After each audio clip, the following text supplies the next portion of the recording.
Aerial survey chatthaba koubru ching manakta lameker chatret lomda popi paak shanna thaba urae koubru lefam lengam snaknaba leba jagani hafum si mana video footage amaga loina maki X ta hana Twitter har madu phongot padu madu ko toroga chatharak bani aduna kangla tombi kangpopi reserve forest ki manung chatbani hairi ana thawong asi khoi cultural heritage bu manghan da chathabani ada maram asina leidiba police ki nab ki BSF ki kari ki toroga nungti gi athale usufai aduga leidiba post ji maning tamna Mokoi tha mani si yam paak shanna thaba achoba khutpu amaga loina koi chathare ha pau si hana gi chim sen phongdok pasing si ponphong pau se da front page te yawre hokiba me 2003 ki me hum dagi di ching gi jaga sing da kana kari tawri si khangma ngamdar lakpani adu mayam su haina bale bani hekta maning tamna ji paak shanna koi pobi ba mi je thare ha gi pau su channa ba koi khang badam lai ana swai ji da koi survey chathaba hokiba dang kumari da chathabani ha posu masagi kino sina palli swai sidani koi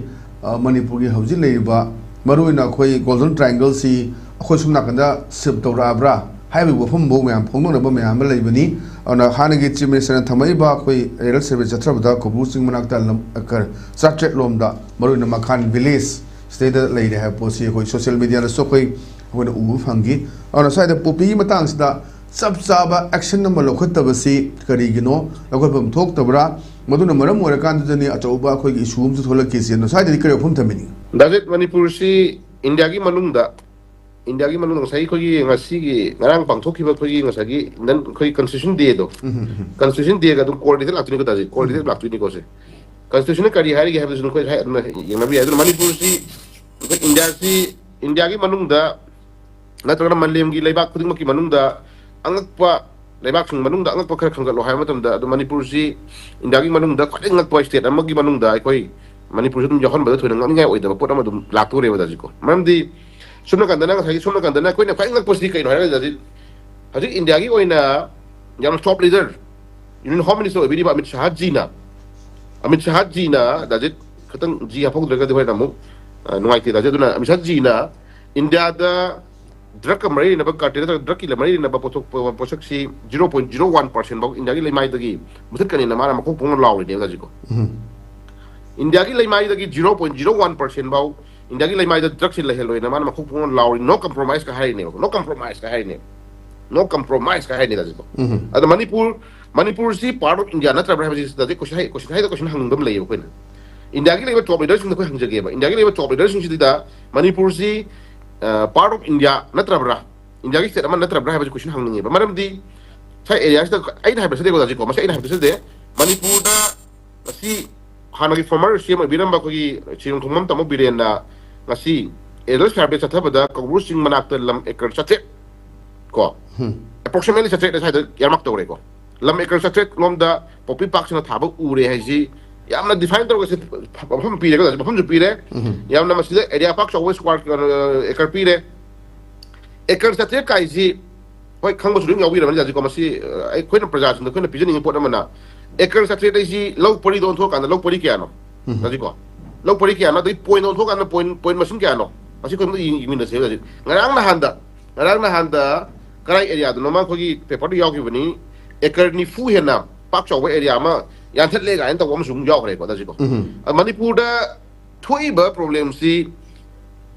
3rd May 2023 ki tholai ba issue je thai area se dum khoi shuk adi kawe da poram yaw ri da ji ko thai area da khoi Manipur thoi irang si any kind of drugs ki wagera narco terrorist ki wagera si mayam ji nai na ko matam da 3rd May 2023 thoi ba irang si dum khoi shuk da sunga da poram yaw ri da ji ko kam ya da poram yaw ri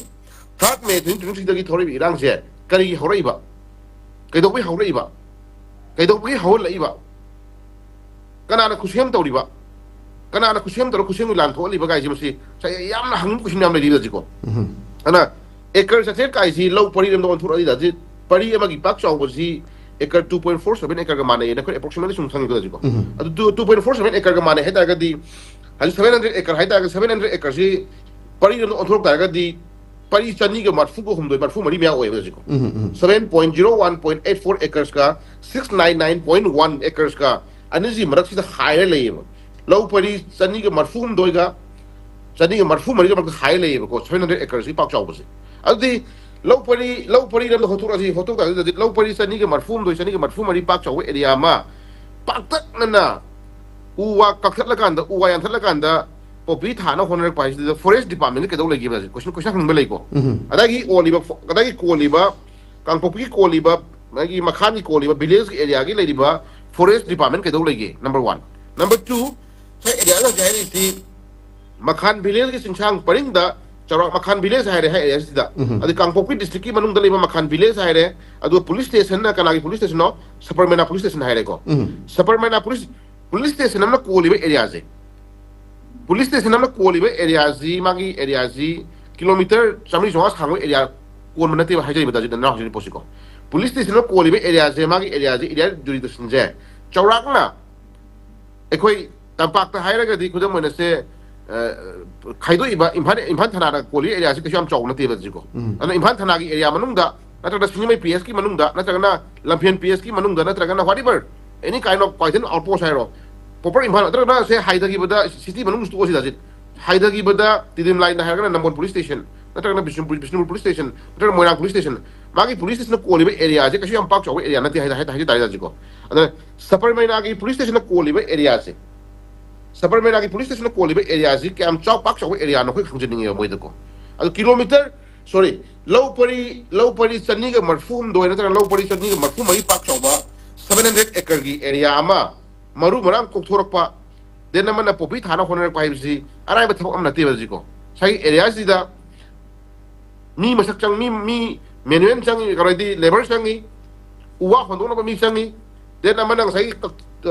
sai khudam na se singmai da kok thok na mi chang ni adu ko mayam tori ba mayam je adai ko liba makhan ko liba ngasagi khogi forest department gi leiba officials no mathok tori ba tawdri bra natraga na supermana police station gi leiba officers je kai dawri gi have question hang mai lai da ko ana police station natraga na forest department gi leiba officers je masi iman man namina bra question ko hang mai lai ba da ji ko adu sai area si da mabuchen seng da ba breaker officers natraga mabuchen seng da ba officials na maximum ai khoi manipur je thugai na ba sin ba du ba drug mafia natraga na kuki terrorist gi ba du ba mayam ni da du ma mabuchen seng da ba breaker officers gi yaw ra bra ba ji ko question hang mai lai Manipur ama kan ba Manipur state ama phan ba da Manipur state ama ngasagi mamang thana salan bai ba si masi praja gi mathogi wara ta na praja gi mathogi damakta praja gi jung da mahus laga lai ba breaker of charging praja gi mahus laga lai ba du ma local mla sing je ko ke do lai question ku hang ba lai ba ji ko ado ngasi de khana former cm biram ba ko gi si bang thumam ta mo biren na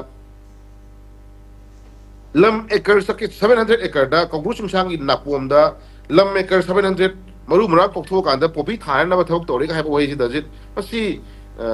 ladil la la khale ba ji ko masi ladil la la khale do ta seng na government to bang moi da bor kan na khoi ng sai kai no popi yam yan thak pak ngam ba kang bum le dai ne da JDU fa ra kai no moi la logum le dai ne JDU nang ran moi footage thagala ko matam da khoi area da popi thaba ya ro ya da khoi action ho ra bani yeng biu central force manipur force tung ina bi ro noi jo do ma pak ngam lo biu ga da JDU ki ni pa ma ha ko le dai ne ji ko anda JDU to sila thoge popi yan thap si lengak na ngamari ta bo era na action to ngamari ta bo era na ma do JDU to ring thok pi ro da mo ton bi ra ko sin la ko last ko aduna last di manipur da ji takai phada nei khoi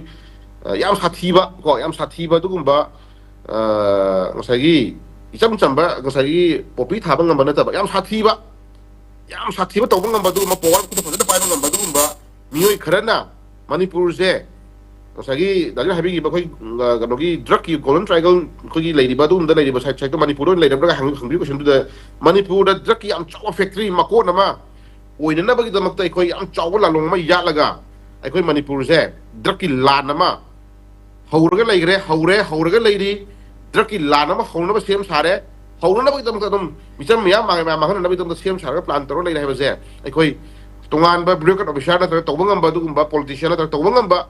tawbangam ba hain da ji tawbangam ba ko tawbangam ba leader khara yaw ra ba se khoi hai da bangam ro sin da ngam ro da ji ko aduna low lam acre 700 IC acre da ta ba low pari da khotor ta ga di 283 84 pari ram chawba lam ma khoi area ma manipur tampak area da hairo di tampak area da hairo da ji khoi tampak ki tangkhai am pak chawba area ni low pari chani ga marfum do chani marfum mari pak pak chawba ga ji khotor ra di impan mayo ji pra pakter na hekta ngasagi tampak mayo ji ta pakter na hekta popi thabi ab mong da lak re ji ko adu kum ba adu kam na chonga manghan mangamba manghan li poto ngasi leidiba lengak sina usnadana leiba haisi am ngai the da je duna ngasi hanagi leibi former semester bidam tamam thumam bidena magi dai tut da tu account da ngasi phone na haire makhan village ki singsang paring da koubru singsang gi maya haidare koubru singi maya ko gi sigi area si da acre 700 acre pak chau area ma asagi area survey to matam da ko gi popi thaba gi dugum bak pot ma phangi haira banina naji masi ꯑꯩꯈꯣꯏꯅ ꯍꯥꯏꯕꯗ ꯁꯨꯗꯦꯀꯣ ꯑꯩꯈꯣꯏꯅ ꯍꯥꯏꯕꯗ ꯁꯨꯗꯦ ꯃꯅꯤꯄꯨꯔꯁꯦ ꯌꯥꯝ ꯁꯥꯊꯤꯕ ꯗ꯭ꯔꯒꯀꯤ ꯃꯀꯣꯟ ꯑꯃ ꯑꯣꯏꯕꯒꯤ ꯐꯤꯕꯝ ꯂꯩꯔꯕ꯭ꯔꯥ ꯅꯠꯇꯦ ꯗ꯭ꯔꯒꯀꯤ ꯃꯀꯣꯟ ꯑꯣꯏꯔꯒ ꯂꯩꯔꯦ ꯀꯨꯀꯤ ꯇꯦꯔꯣꯔꯤꯁꯁꯤꯡꯒꯤ ꯃꯀꯣꯟ ꯁꯥꯖꯜꯂꯦ ꯗ꯭ꯔꯒꯀꯤ ꯃꯀꯣꯟ ꯁꯥꯖꯜꯂꯦ ꯍꯥꯏꯕꯁꯤ ꯃꯌꯥꯝ ꯀꯟꯐꯥꯔꯝ ꯑꯣꯏꯔꯦ ꯂꯧꯕ ꯌꯥꯔꯦ ꯗꯥꯖꯦ ꯑꯗꯨꯅ ꯂꯩꯕꯤꯔꯤꯕ ꯃꯤꯅꯤꯁꯇ꯭ꯔꯤ ꯑꯣꯐ ꯍꯣꯝ ꯑꯦꯐꯤꯌꯔꯁꯀꯤ ꯂꯩꯕꯤꯔꯤꯕ ꯍꯣꯝ ꯃꯤꯅꯤꯁꯇꯔ ꯄꯥꯏꯕꯤꯔꯤꯕ ꯑꯃꯤꯠ ꯁꯥꯍ ꯖꯤꯅ ꯍꯥꯟꯅꯒꯤ ꯐꯣꯔꯃꯔ ꯆꯤꯐ ꯃꯤꯅꯤꯁꯇꯔꯅ ꯐꯣꯡꯗꯣꯛꯄꯤꯔꯤꯕ ꯑꯦꯀꯥꯎꯟꯗ ꯐꯣꯡꯗꯣꯛꯄꯤꯔꯤꯕ ꯋꯥꯈꯜ ꯀꯩꯅꯣꯁꯦ ꯑꯩꯈꯣꯏ ꯁꯦ ꯑꯗꯨꯝ ꯌꯧꯕꯤꯔꯝꯒꯅꯤ ꯈꯜꯂꯤ ꯑꯗꯨꯅ ꯑꯃꯤꯠ ꯁꯥꯍ ꯖꯤꯅ ꯃꯁꯤ ꯏꯟꯗꯤꯌꯥꯗ ꯑꯩꯈꯣꯏꯒꯤ ꯏꯟꯗꯤꯌꯥꯒꯤ ꯑꯣꯏꯕ ꯂꯩꯃꯥꯏꯗ 0.01% ꯗ꯭ꯔꯒꯀ ꯃꯔꯤ ꯂꯩꯅꯕ ꯄꯣꯠꯁꯛ ꯑꯃ ꯑꯩꯈꯣꯏ ꯂꯩꯍꯜꯂꯣꯏꯅ ꯄ꯭ꯔꯣꯃꯤꯁ ꯇꯧꯕꯗꯣ ꯃꯅꯤꯄꯨꯔꯗ 700 ꯑꯦꯀꯔ ꯄꯥꯛ ꯆꯥꯎꯕ ꯂꯧ ꯄꯔꯤ 234 ꯄꯥꯛ ꯆꯥꯎꯕ ꯑꯦꯔꯤꯌꯥ ꯑꯃ ꯄꯣꯄꯤ ꯊꯥꯅꯕ ꯄ꯭ꯂꯥꯟ ꯇꯧꯔꯦ ꯍꯥꯏꯕ ꯄꯣꯠꯁꯛꯁꯦ ꯃꯁꯤ ꯃꯤꯠꯌꯦꯡ ꯆꯪꯍꯟꯕꯤꯌꯨ ꯃꯤꯠꯌꯦꯡ ꯆꯪꯕꯤꯌꯨ ꯂꯣꯏꯅꯅ ꯄꯥꯔꯠ ꯑꯣꯐ ꯃꯅꯤꯄꯨꯔꯁꯦ ꯏꯟꯗꯤꯌꯥꯒꯤ ꯑꯣꯏꯕ ꯁ꯭ꯇꯦꯠ ꯑꯃ ꯑꯣꯏꯅ ꯎꯕꯤ ꯇꯥꯔꯒꯗꯤ ꯀꯅꯥꯅ ꯃꯁꯤꯒꯤ ꯑꯣꯏꯕ ꯄꯣꯠꯁꯛ ꯇꯧꯕꯤꯔꯤꯕꯅ ꯍꯥꯏꯕꯗꯣ ꯑꯗꯥꯏ ꯑꯦꯔꯤꯌꯥꯗꯨꯗ ꯆꯞ ꯆꯥ ꯃꯤꯠꯌꯦꯡ ꯆꯪꯍꯟꯖꯅꯤꯡꯉꯤ ꯍꯥꯏꯕ ꯊꯝꯖꯒꯦ ꯑꯗꯨꯅ ꯍꯧꯖꯤꯛ ꯂꯩꯔꯤꯕ ꯐꯤꯕꯝꯁꯤꯗ ꯊꯣꯏꯅ ꯉꯥꯡꯅꯤꯡꯉꯥꯏꯗꯤ ꯑꯣꯏꯗꯦ ngani oide habadi sidagi hendokpa sina lam acre 700 acre da popi thaba haure habani popi thaba ure habani sidagi hendokpa karor sani gi karor sohom gi ekoi phongna drug pham yam ure da jiko ure adugo ekoi Burma Myanmar thangma saita tanen hulaka da koi drug pusilakoi wari laigre Susampur da army sing na ekoi maximum karor gi ko adum Delhi crore 20 crore 30 crore 40 crore की drug फाब की report को तुम फंगरे दाजू को मसी तुम करोड़ सनी की फारे करोड़ चहुम की फारे गाइजी दाजे देखो ngani ngai di oidana dum lakhrabni ngani ngai oidre thamdare aduga aikoi 700 acre nate Manipur si paktak na aikoi thousands acre ramda ko daji thousands acre ramda aikoi popi thara ju ngani ngai oiroi ngani ngai oidre hon leirabni aduna angak po mayam gi marakta angak po khallo hai targa de si ju part ama dum ko khanba yare Manipur India ki manungda khwai tagi ngakpa drug paktak na thaba state karma state no on ha kana atai de khutik tanga Manipur ne habda daji lalre khalle ba daji ko ai ta ga di angak ko mayam gi marakta angak ko por putu abda Manipur ko koi lalre khalle hai tare duna Manipur ki pai pun thabiram ba chai lising mari mai puari lei hari ba du ba historical place ne hari ba adu ba imale ba Manipur je kana gum to bunga ma kharana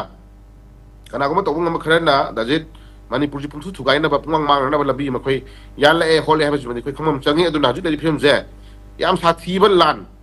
nongmai gi lan na tra thang tin gi lan di lai da ji ko lai ma du di min u po ni ko phara pulaga chap chana ma du action lo rai po ni du ga dena mana drug ki lan ji di malem gi leiba khuding ma ngasi ba control to ngam dri ba du gumba pasa gi issue ma ni du na Manipur da sathi ba du gumba illegal immigration na tra ga na ngasa gi kana go ma to ngam khara na drug ki lan ma chatharaga leire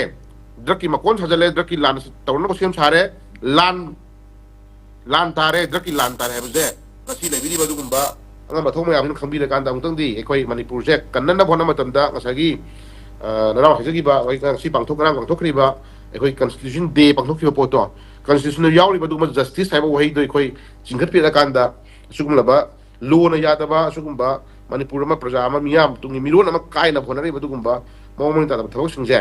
constitution gi man yaujari ba dugumba justice haiba ko heido koi sina bira kanda sab chana aikoi drug ki oi ba dugumba lan thing gi manum de koi kanjawna na bai tare sab chana koi dugumba fer lo matam oire thumjage aduna koi isana isabu da je isana isabu hore bai koi himnai ba community sing hai tare Manipur thugai pam da ba Manipur thugai na bona da ba dugumba community sing koi punsel kan ngasi kai daure drug ki land dagi terrorism ki land dagi koi kanjana ba koi sem samatam oire an haji hairi posak se former chief minister obiram badugum ba siong thomam biren na haibo khomni ekoi haibo khomna sade tawudo mase ekoi government su several times notice talk to na several times issues mayam table thamdana ekoi miang khangndra la apot am oirabani na masi issue je try logo yaroi sabsana Manipur da ki makon o shele ha je lai bidi be in home minister na ko khada birakanda magi promises to no compromise kai wa hi do da je mado sabsana action to bi wa phom je ismai thamjage da je